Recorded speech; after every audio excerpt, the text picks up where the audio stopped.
দুলাল ভাই চাকরি বাকরির কি অবস্থা জানেন তো, বর্তমান চাকরি করতে গিয়ে বের করে দিয়েছে পেছন দিয়ে। আপনি তো এত লেট করেন কেন? লেট করি কই, আপনিই তো লেট করেন। আমার তো আপাতত মাঝে মাঝে লেট হয়, আপনার তো এখন প্রায়। আচ্ছা, আপনাদের মধ্যে রিপোর্টিং লোকেশনে দেরি করে আসেন কি? এই দুলাল ভাই, হাবিব ভাই, এর সবসময় দেখি লেট করে আসতে। আমি লেট করে আসি না ভাই, এর কোনো না কোনো একটা অজুহাত থাকে। আচ্ছা ঠিক আছে, রিপোর্টিং নিয়ে তো কথা হলো, আপনাদের মধ্যে বসের বকা খায় বেশি কে? হ্যাঁ দুলাল ভাই।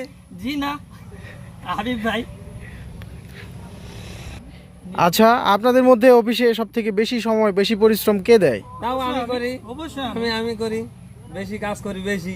দুলাল ভাই, আপনি কাকে অ্যাপ্রিশিয়েট করবেন? এটা আর অবশ্যই আমি বসের বকা খাই সে বেশি। হাবিবকে অ্যাপ্রিশিয়েট করব, কারণ হাবিব আসলে একটু সে বেশি কাজ করে। ঠিক আছে। এখানে একটা বলার আছে, দৌড়ায় বেশি কিন্তু কাজ কম।